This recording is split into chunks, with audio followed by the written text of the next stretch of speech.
Welcome again to Joe Stunner Boxing.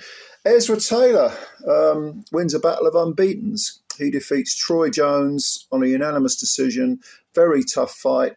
I had it 97-93. Two of the cards were too wide for me. One guy gave every round to Ezra Taylor, and I think that's pushing it a bit. I mean, after 4 rounds, well, maybe after 3 rounds, I'm thinking, oh, Jones is in this. And there's no doubt who the more skillful guy was. It was Taylor. I mean, these are light heavyweights, both of them tall. Ezra Taylor was listed at 6'7". I can't believe if he's 6'7", then Jones must be about 6'5". I don't know, maybe that was a mistake on behalf of the broadcast. It was on DAZN, but there's no doubt that Taylor, superior skills, very slick. Jones physically was able to sort of burrow in the first few rounds and make it awkward for Taylor, not allow him to have the distance to get those long levers moving.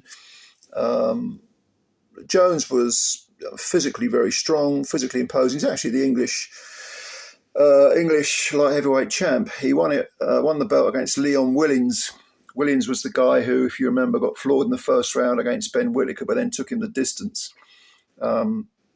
And Jones has actually defended that belt once against Michael Stevenson. But this was definitely a jump up. Taylor is being groomed as, one of Queensberry's light heavyweight stars.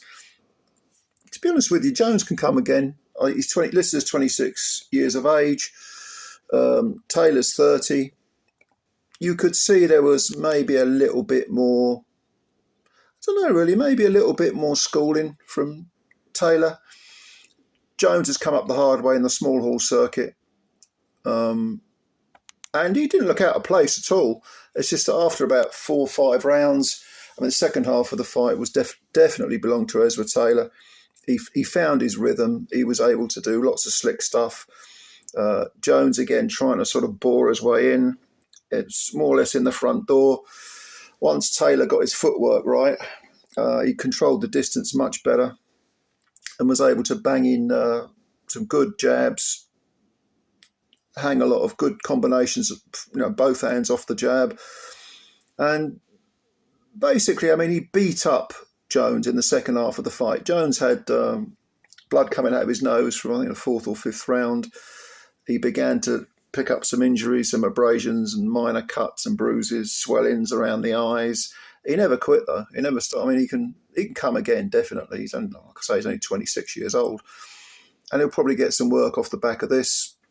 He'll probably be a better fighter off the back of this, because this was under the big lights on a big DAZN card over in Nottingham on the undercard of the Wood Kakache fight. So it's another bit of experience to put in the bank. But for Taylor, at 30 years of age, he's probably as good as he's going to get, and he does look good. How high can he go? What's his ceiling? I mean, he's picked up some of these, international belts, WBC, WBA, international, whatever the hell they call them, that get you ranked. I'm definitely a firm believer in doing things the old way. Area, English, British, Commonwealth, European, and then on to world. Does he have time to do that? Yeah, probably not. Probably not at 30. So maybe they are going to fast track him. But I see him being a good European level fighter. Whether he can move to world level or not, I don't know. The thing is that if you're part of the Queensberry stable, they've got a lot of good light heavyweights. And there are a lot of good light heavyweights domestically anyway, whether they're Queensberry fighters or not. The Anthony Yard versus Callum Smith match, I think, was announced yesterday. So Taylor will have to sort of get into the queue for these bigger light heavyweight fights. But you can do a little domestic round robin, and Taylor would not look out of place in that.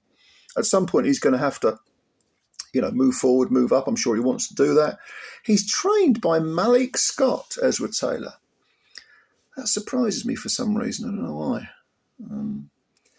I don't see anything that Malik Scott did that's constructive with Deontay Wilder. The joke is that Malik Scott succeeded in turning Deontay Wilder into Malik Scott.